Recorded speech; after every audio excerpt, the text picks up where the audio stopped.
प्यारे बच्चों, आप सभी लॉकडाउन के कारण अपने अपने घरों में हैं। ऐसे समय में हम लेकर आए हैं आपके लिए डिजी साथ कार्यक्रम। इसके माध्यम से आप प्रत्येक दिन सोमवार से शुक्रवार तक पूर्वाह्न 10 से 12 तथा अपराह्न 1 से 2 बजे तक अपने अपने कक्षाओं के अनुरूप कार्यक्रम देख सकेंगे। स्कूली शिक्षा एवं साक्षरता विभाग, झारखंड। नमस्ते दोस्तों, झारखंड सरकार के प्रोग्राम डीजी साथ में आप सभी का फिर से स्वागत है। आज के इस वीडियो में हम दूरदर्शन के माध्यम से क्लास 9 और क्लास 11 की पढ़ाई करेंगे। तो चलिए देखते हैं कि आज हम क्या पढ़ेंगे। आज क्लास 9 में हम मैथ्स के पाठ बहुपद की पढ़ाई करेंगे। इसी तरह क्लास 11 में हम मैथ्स के पाठ समुच्चय, जिसे हम सेट्स भी कहते हैं, इसको जानेंगे। इन सभी वीडियो के साथ हम कुछ रोचक प्रश्नों को भी हल करेंगे। दोस्तों, आप सबसे उम्मीद है कि आपने अपनी कॉपी और कलम अपने साथ रखी होगी, जिसमें आप जरूरी बातों को नोट करेंगे। तो चलिए शुरू करते हैं आज का एपिसोड। नमस्कार दोस्तों, आज हम कक्षा 9वीं की गणित का पाठ 2 पढ़ने वाले हैं, जिसका नाम है बहुपद। हमने पाठ बहुपद को 5 भाग में बांटा है। आज हम बहुपद का भाग 1 पढ़ने वाले हैं। आज के इस वीडियो में हम पढ़ेंगे बहुपद का परिचय, बहुपद का वर्गीकरण और बहुपद के घात। तो चलिए आगे बढ़ते हैं और शुरू करते हैं हम हमारा आज का भाग। सबसे पहले हम यह जानेंगे कि बहुपद क्या होते हैं। ऐसे बीजीय व्यंजक जिनमें चर का घातांक एक पूर्ण संख्या हो, उसे बहुपद कहते हैं। मान लीजिए हमने एक उदाहरण लिया है 4 गुणे x की घात 2 जमा 7x। यहाँ पर आपको 4 गुणे x की घात 2 की घातांक मिलेगी 2 और 7x, जिसकी आपको कोई भी घातांक नहीं दिख रही होगी, उसकी घातांक होगी 1। और ये दोनों ही संख्या एक पूर्ण संख्या है, इसलिए यह बीजीय व्यंजक एक बहुपद है। चलिए कुछ और उदाहरण से समझते हैं।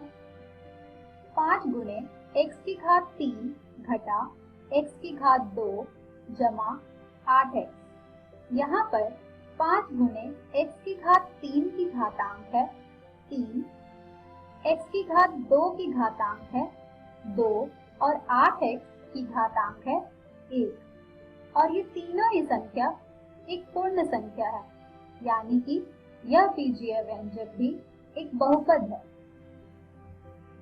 मान लीजिए हमने एक बीजीय व्यंजक लिया है x की भी घातांक क्या होगी 1, यानी कि x जो है हमारा वो भी एक बहुपद है। तो चलिए अब हम कुछ और बीजीय व्यंजक देखेंगे और देखते हैं कि यह बहुपद होते हैं कि नहीं। मान लीजिए हमने बीजीय व्यंजक लिया है x जमा 1/x। दूसरा व्यंजक लिया है वर्गमूल x जमा x।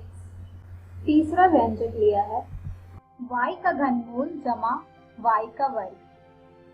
अगर आप इन बीजीय व्यंजक को सरलीकरण करके लिखेंगे तो आपको मिलेंगे x जमा 1/x का x जमा x की घातांक घटा 1। वर्गमूल x जमा x को जब आप सरलीकरण करके लिखेंगे तो आपको मिलेगा x की घात 1/2 जमा x।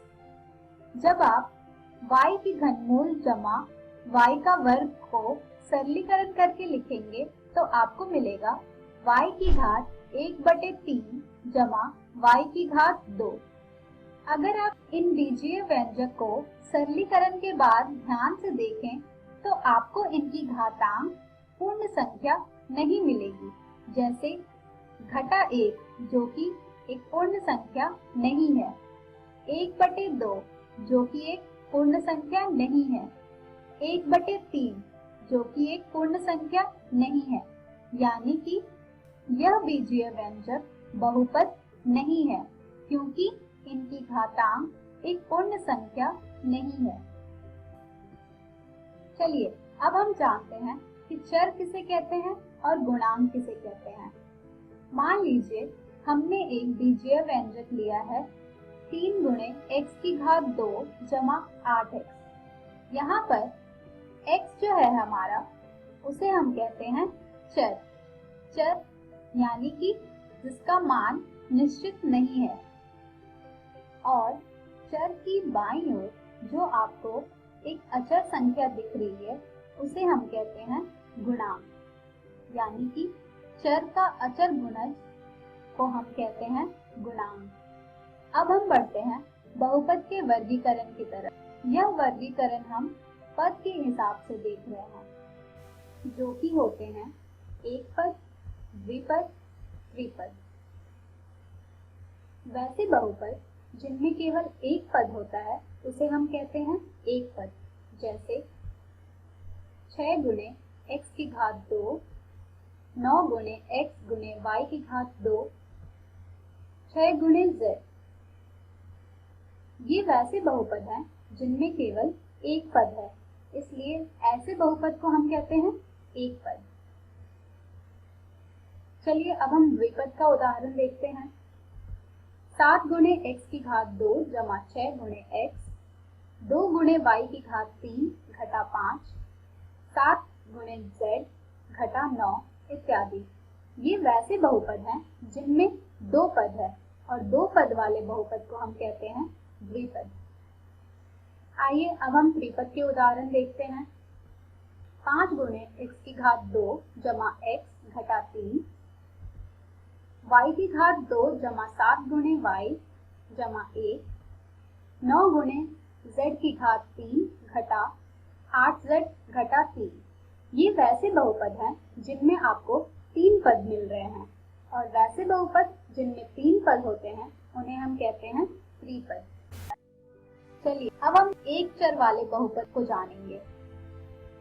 मान लीजिए हमने एक बहुपद लिया है px जो कि बराबर है 2 गुणे x की घात 2 जमा 5x घटा 8। इस उदाहरण में हमारा चर x है, इसलिए हम कह सकते हैं कि 2 गुणे x की घात 2 जमा 5x घटा 8 चर x में बहुपद है।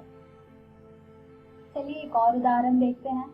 हमने एक बहुपद लिया है py जो कि बराबर है 3 गुणे y की घात 2 घटा y।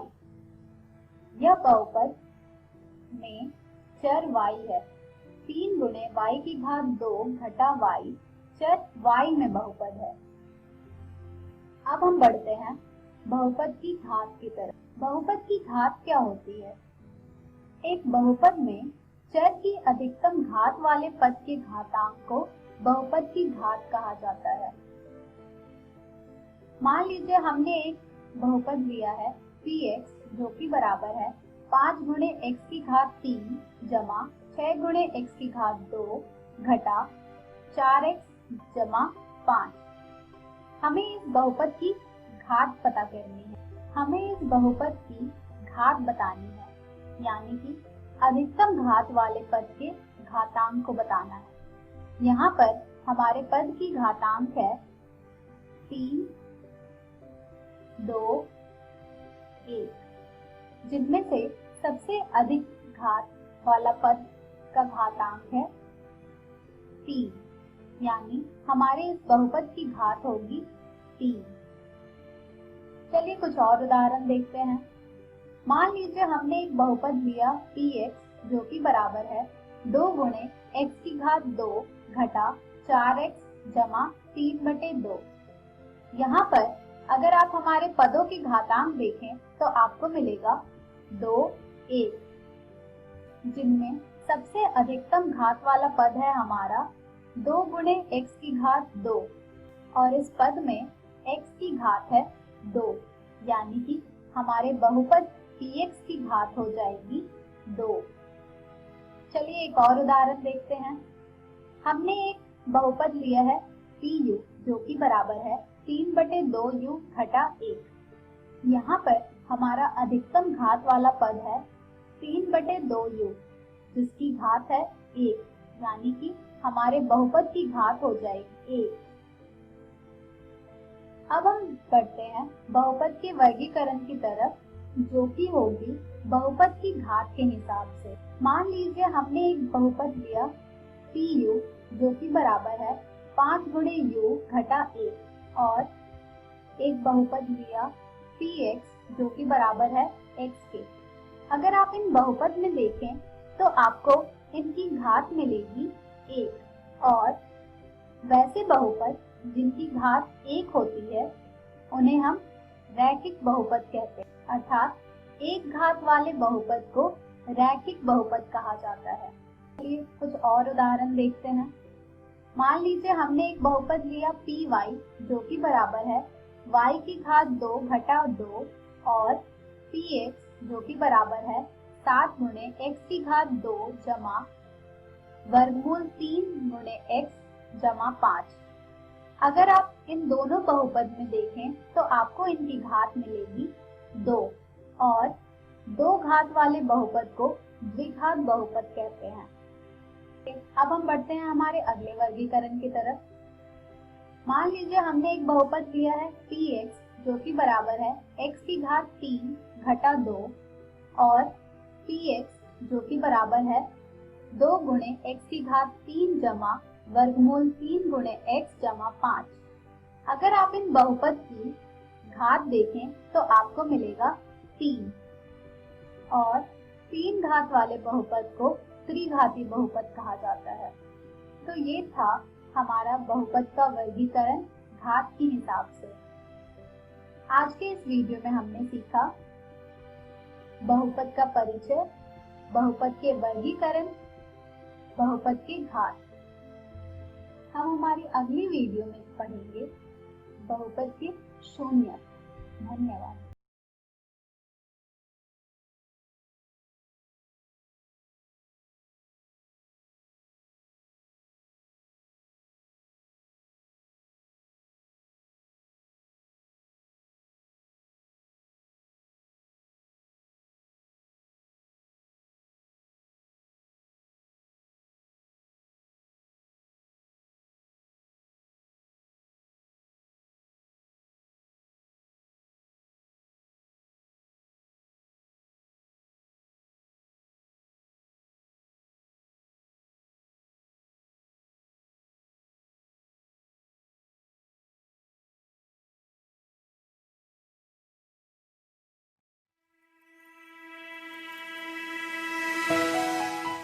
हेलो दोस्तों, आपका इस वीडियो में स्वागत है। आज हम आपकी क्लास 11वीं का अध्याय 1 पढ़ेंगे, जिसका नाम है समुच्चय, भाग 5। इस वीडियो में हम पढ़ेंगे विवृत अंतराल, समवृत अंतराल और वैनारे। आइए जानते हैं विवृत और समवृत अंतराल किसे कहते हैं। जैसा कि आप देख पा रहे हैं, विवृत अंतराल को हम खुला अंतराल और समवृत अंतराल को हम बंद अंतराल के माध्यम से भी जानते हैं। विवृत खुला अंतराल को हम इस चित्र के माध्यम से जानते हैं। माना 5 और 7 एक अंतराल में है। यहाँ पे कहता है कि x जो है वो 5 से बड़ा है और 7 से छोटा है। अगर हम इसे समुच्चय निर्माण रूप में लिखेंगे तो हम कैसे लिखेंगे? x a से बड़ा है और b से छोटा है। आइए इसको संख्या रेखा के माध्यम से जानते हैं। यहाँ पे हमने 5 लिया और 7 लिया। 5 से 7 तक के मध्य आने वाली सभी संख्याएं इस अंतराल का भाग होंगी। ओके दोस्तों, जिसमें 5 व 7 के क्रमश शामिल नहीं किया जाएगा। अतः a b के बीच स्थित सभी बिंदु इस अंतराल में होते हैं, परंतु a और b स्वयं इस अंतराल में नहीं होते हैं। वह अंतराल जिसमें अतः बिंदु नहीं होते हैं उन्हें हम विवृत अंतराल के नाम से जानते हैं। आइए बात करते हैं समवृत अंतराल की। समवृत अंतराल को उदाहरण के माध्यम से जानते हैं, जहां पे कह रहा है कि ए भी सदस्य है एक प्राकृतिक संख्या का, और ए समृद्ध अंतराल को हम इस चित्र के माध्यम से दर्शाते हैं। अगर ये समुच्चय निर्माण रूप में लिखना पड़े तो हम कैसे लिखते हैं? x कॉलन का प्रयोग करेंगे, जहां x बता रहा है कि वो a से बड़ा है और उसके बराबर है, और b उससे छोटा है और उसके बराबर है। आइए पहले वाले उदाहरण से समझते हैं। पहले वाले में हमारे जो अंतराल में संख्या थी वो थी 5 और 7। अगर हम 5 और 7 को संख्या रेखा पे दर्शाएं तो हम 5 और 7 के मध्य आने वाली जितनी भी संख्या है सब इस अंतराल में होंगी, और a और b यानी 5 और 7 जिसमें अंत्य बिंदु भी होते हैं उसे हम समवृत्त बंद अंतराल भी कहते हैं। आइए और उदाहरण के माध्यम से जानते हैं। यहाँ पर a और b दिया हुआ है, को a और b देखते ही पता चल रहा है कि ये विवृत अंतराल है। आइए इसको देखते हैं। अगर हमें संख्या रेखा पे दर्शाना पड़े तो हम कैसे दर्शाएंगे? यहाँ पे a है और यहाँ पर b है। यहाँ पर खाली गोला हमें विवृत अंतराल को दर्शा रहा है, यानी a हमारा विवृत अंतराल है, b भी हमारा विवृत अंतराल को प्रदर्शित कर रहा है और दर्शा रहा है। आइए दूसरा उदाहरण देखते हैं। यहाँ पर a, b एक अंतराल में है। यहाँ पर a जो है समवृत्त अंतराल को प्रदर्शित कर रहा है और b विवृत अंतराल को प्रदर्शित कर रहा है। आइए देखते हैं, इसको संख्या रेखा पर दर्शाएंगे तो कैसे दिखेगा। यहाँ पर a ये रहा और b ये रहा। यहाँ पे भरा गोला हमें समवृत्त अंतराल को दर्शा रहा है और b हमारा विवृत अंतराल को दर्शा रहा है। तीसरा a, b दोनों ही a और b समवृत्त अंतराल को दर्शा रहे हैं। a हमारा भरा गोला समवृत्त अंतराल को दर्शा रहा है और b भी हमारा भरा गोला समवृत्त अंतराल को दर्शा रहा है। यहाँ पर a, b हमें a जो है विवृत अंतराल को दर्शा रहा है और b हमारा समवृत्त अंतराल को दर्शा रहा है। जब हमने इसे संख्या रेखा पे प्रदर्शित किया तो a हमारा खाली गोला जो कि विवृत अंतराल को दर्शा रहा है और b हमारा भरा गोला जो कि समवृत्त अंतराल को दर्शा रहा है। आइए जानते हैं गणित में अंतराल। माना x जो है वो r का सदस्य है। यहाँ पर x जो कि -4 से बड़ा है और 6 के बराबर और उससे छोटा है। जब हमने इसको संख्या रेखा पे दर्शाया तो हमने लिखा -4, -3, -2, -1, 0, 1, 2, 3, 4, 5, 6 और 7। हमारा यहाँ पर x जो है वो -4 से बड़ा है, तो हमारे पास ये -4 क्या प्रदर्शित कर रहा है? विवृत अंतराल। और 6 से छोटा और उसके बराबर है तो ये हमें क्या प्रदर्शित कर रहा है? समवृत्त अंतराल। वेन आरेख। दोस्तों वेन आरेख क्या होता है? समुच्चय के अधिकांश संबंधों को आरेखों द्वारा निरूपित किया जा सकता है जिन्हें वेन आरेख कहते हैं। इन आरेखों में आयत और बंद वक्र सामान्यत वृत्त होते हैं। किसी सार्वत्रिक समुच्चय को प्राय एक आयत द्वारा और उसके उप समुच्चयों को वृत्त द्वारा प्रदर्शित करते हैं। तो बच्चों मतलब वेन आरेख एक ऐसा आरेख है जहाँ पे हम समुच्चय को आरेख द्वारा प्रदर्शित करते हैं और इसमें किसी सार्वत्रिक समुच्चय को प्राय एक आयत द्वारा और उसके जो उप समुच्चय होते हैं उनको एक वृत्त द्वारा दर्शाया जाता है। आइए देखते हैं सार्वत्रिक समुच्चय को कैसे दर्शाया जाता है। एक आयत द्वारा और उनके अंदर के उप समुच्चय को उसके वृत्त द्वारा। ठीक है दोस्तों, आइए उदाहरण के माध्यम से समझते हैं। माना हमारे पास एक सार्वत्रिक समुच्चय है जिसके अंदर के अवयव है 1, 2, 3, 4, 5, 6। एक समुच्चय है A जिसके अवयव है 2, 4, 6 और एक है B समुच्चय जिसके अवयव है 1, 3, 5। जब हमने इसे वेन आरेख के द्वारा प्रदर्शित किया तो हमने सार्वत्रिक समुच्चय को एक आयत के द्वारा दिखाया और जो उसके अंदर के समुच्चय हैं A और B उनको हमने उस आयत के अंदर दर्शाया। A के अवयव है 2, 4, 6 और B के अवयव है 1, 3, 5। ये हमें वेन आरेख को दर्शा रहा है। आज हमने इस वीडियो में क्या सीखा दोस्तों? विवृत अंतराल जिसको हम खुला अंतराल भी कहते हैं, समवृत अंतराल जिसको हम बंद अंतराल भी कहते हैं, और वैनारेख। अगर आपको और विस्तार में जानना है तो आप अपनी एनसीईआरटी की कक्षा 11वीं की बुक का भी प्रयोग कर सकते हैं। धन्यवाद दोस्तों।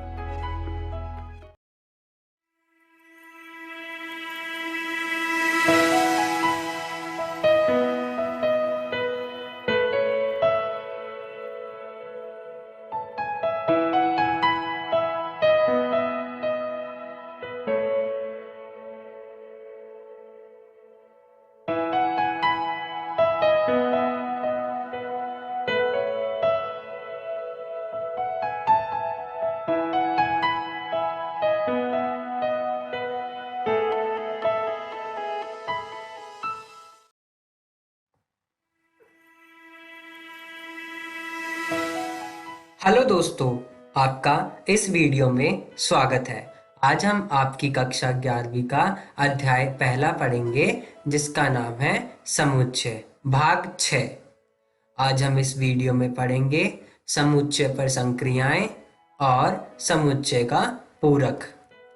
ये देखते हैं समुच्चय पर संक्रियाओं में हम क्या पढ़ेंगे। समुच्चयों का सम्मिलन, समुच्चयों का सर्वनिष्ठ और साथ ही साथ सम्मिलन और सर्वनिष्ठ की संक्रियाओं के कुछ गुणधर्म। आइए जानते हैं समुच्चयों का सम्मिलन किसे कहते हैं। सम्मिलन वह समुच्चय है जिसमें A के सभी अवयवों के साथ B के सभी अवयव हों तथा उभयनिष्ठ अवयवों को केवल एक बार लिया गया हो। U का प्रयोग सम्मिलन को निरूपित करने के लिए किया जाता है। मतलब हमारे पास एक समुच्चय है A और एक समुच्चय है B।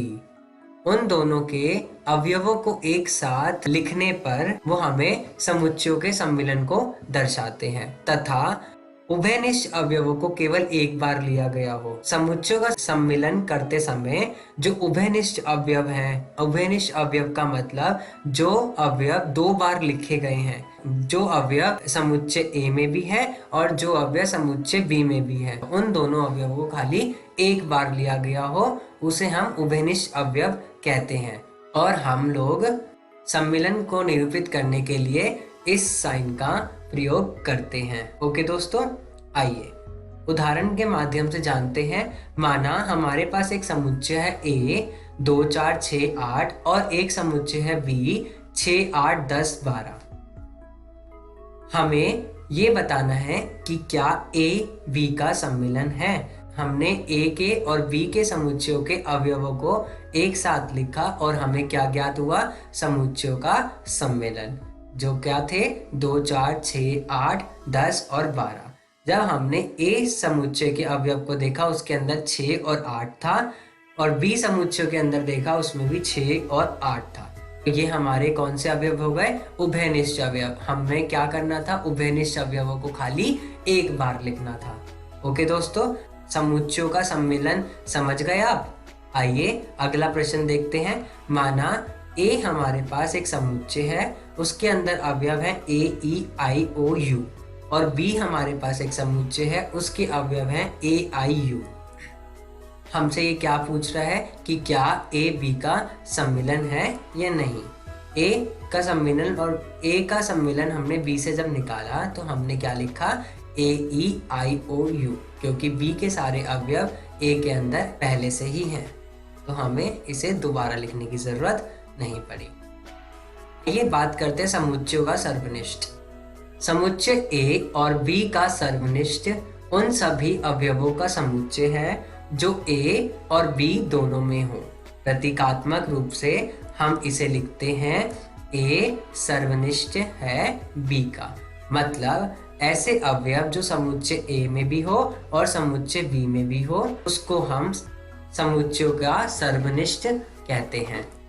आइए उदाहरण के माध्यम से जानते हैं। माना हमारे पास एक A समुच्चय है, उसके अंदर अवयव है A E I O U और एक समुच्चय है B, उसके अंदर अवयव है A I U। हमें ये देखना है दोनों समुच्चयों में कि ऐसे कौन से अवयव हैं जो दोनों में हैं। A है दोनों में, यस, आई भी दोनों में है और यू भी दोनों में है, तो हमारा ए का सर्वनिष्ठ बी क्या होगा, ए आई यू।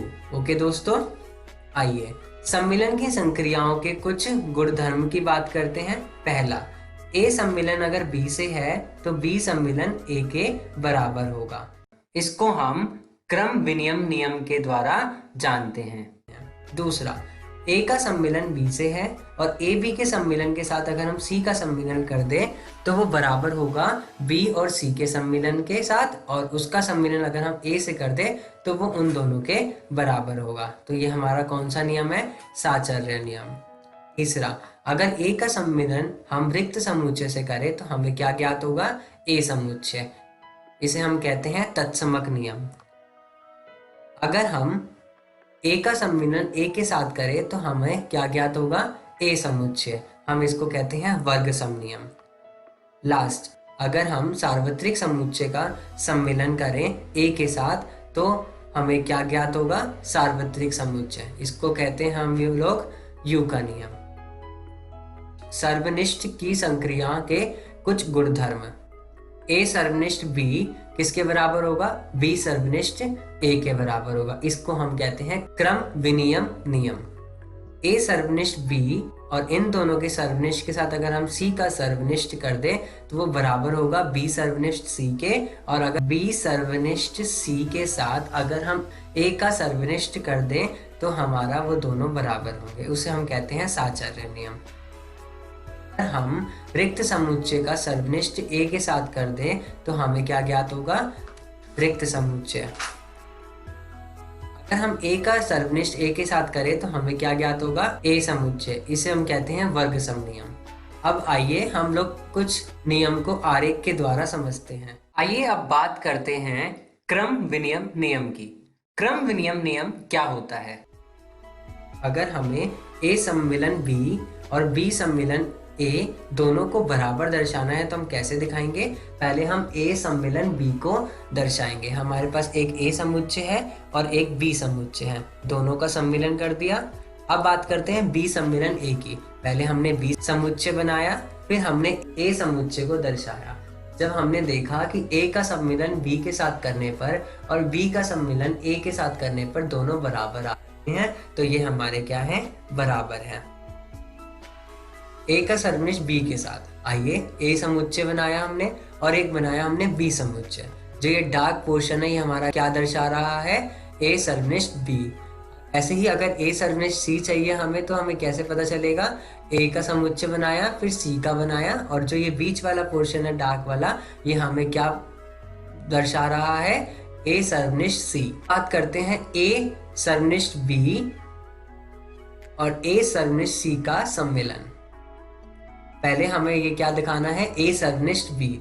ए और बी में ऐसे कौन सा जगह है जो ए और बी में दोनों में आ रहा है, तो ये जो येलो वाला पोर्शन है और ये हल्का ग्रीन वाला पोर्शन है वो हमें क्या दिखा रहा है, ए सर्वनिष्ठ बी।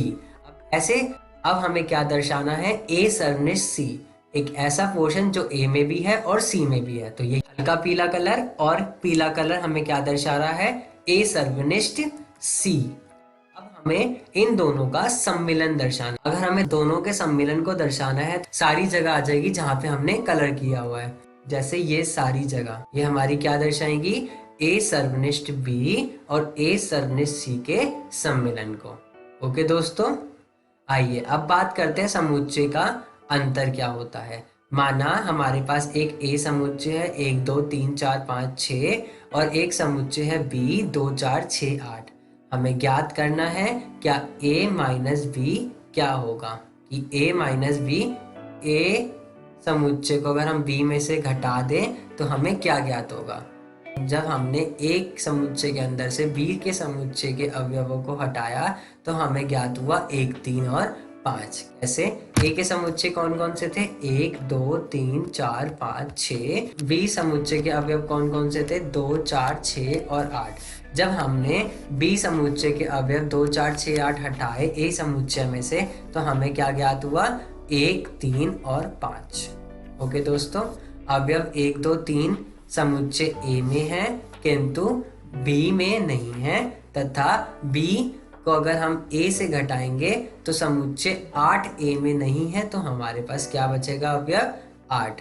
आइए बात करते हैं समुच्चय का पूरक, जिसको हम इंग्लिश में कॉम्प्लीमेंट ऑफ सेट कहते हैं। यदि a सार्वत्रिक समुच्चय u का एक उपसमुच्चय है तो इसका पूरक a भी u का एक उपसमुच्चय होता है। और हम इसको कैसे दर्शाते हैं? a पूरक के द्वारा। हम ये भी कह सकते हैं कि a में u पूरक है। अगर हमारे पास सार्वत्रिक समुच्चय है 1 2 3 4 5 6 7 8 9 10, हमारे पास एक a समुच्चय है जिसके अवयव है 1 3 5 7 9, तो हमारा a पूरक कैसे निकालेंगे? हम a u में से सार्वत्रिक समुच्चय में से a के समुच्चय को घटा देंगे। 1 घटाया, 3 घटाया, 5 घटाया, 7 घटाया, 9 घटाया, तो हमारे पास क्या ज्ञात हुआ? 2 4 6 8 और 10। 6 4 ये 2 4 6 8 और 10 हमारे क्या हो गया? a का पूरक। आइए इसको हम लोग चित्र के अनुसार समझते हैं। हमारे पास एक a समुच्चय है 1 3 5 7 9, और हमारे पास एक सार्वत्रिक समुच्चय है 1 2 3 4 5 6 7 8 9 10। इसमें से जब हमने सार्वत्रिक समुच्चय को चित्र में दर्शाया तो हमने वो सारे अवयव नहीं लिखे जो a समुच्चय में थे। तो हमारे पास कौन कौन से अवयव बच गए? 2 4 6 8 और 10। तो ये हमारे क्या हो जाएगा? ये सारा लाल वाला भाग क्या हो जाएगा हमारा? a पूरक। 2 4 6 8 और 10। पूरकों के कुछ गुणधर्म की बात करते हैं बच्चों। द्विपूरक नियम। द्विपूरक नियम क्या होता है? अगर हम a पूरक का एक बार और पूरक कर दे तो हमें क्या ज्ञात होगा? a समुच्चय। दूसरा, हमारा रिक्त समुच्चय u पूरक के बराबर होता है और u पूरक हमारा रिक्त समुच्चय के बराबर होता है। और तीसरा, अगर हम लोग a का सर्वनिष्ठ b के साथ करें और उनका पूरक कर दें तो हमें क्या ज्ञात होगा? a पूरक और b पूरक का सम्मिलन। पूरक नियम। पूरक नियम हमारा क्या होता है? अगर हम a का सम्मिलन a पूरक के साथ करें तो हमें सार्वत्रिक समुच्चय ज्ञात होगा, और अगर हम a का सर्वनिष्ठ a पूरक के साथ करें तो हमें रिक्त समुच्चय ज्ञात होगा। डी मॉर्गन्स नियम क्या कहता है? ये कहता है कि अगर हम a का सम्मिलन b, उन दोनों का पूरक बराबर होगा हमारे a के पूरक के बराबर और सर्वनिष्ठ b पूरक के बराबर। दूसरा, a सर्वनिष्ठ b का अगर हम पूरक करते हैं तो हमें a पूरक सम्मिलन b पूरक ज्ञात होगा। आज हमने इस वीडियो में क्या सीखा दोस्तों? समुच्चय का सम्मिलन, समुच्चय का सर्वनिष्ठ, सम्मिलन और सर्वनिष्ठ की संक्रियाओं के कुछ गुणधर्म, समुच्चय का पूरक और पूरकों के कुछ गुणधर्म। अगर आपको और विस्तार से जानना है तो आप अपनी एनसीईआरटी की कक्षा 11वीं की बुक का भी प्रयोग कर सकते हैं। धन्यवाद दोस्तों। हेलो दोस्तों, आशा है कि आप सबको पाठ पढ़ने में बहुत मजा आया होगा। तो चलिए देख लेते हैं कि आज हमने क्या पढ़ा। हमने क्लास 9 में आज बहुपद की पढ़ाई की और क्लास 11 में हमने समुच्चय पाठ को पढ़ा, और इसी के साथ हमने इन वीडियो पर आधारित कुछ रोचक प्रश्नों को भी बनाया। अब देख लेते हैं दोस्तों कि हम कल क्या पढ़ेंगे।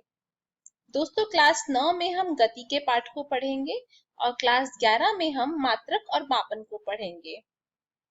जरूरी सूचना, आज का प्रसारित एपिसोड का पुनः प्रसारण ठीक 3 बजे से इकोवेशन के YouTube चैनल पर होगा। YouTube पर आप DG 7 इकोवेशन सर्च करके इस तक पहुंच सकते हैं। धन्यवाद।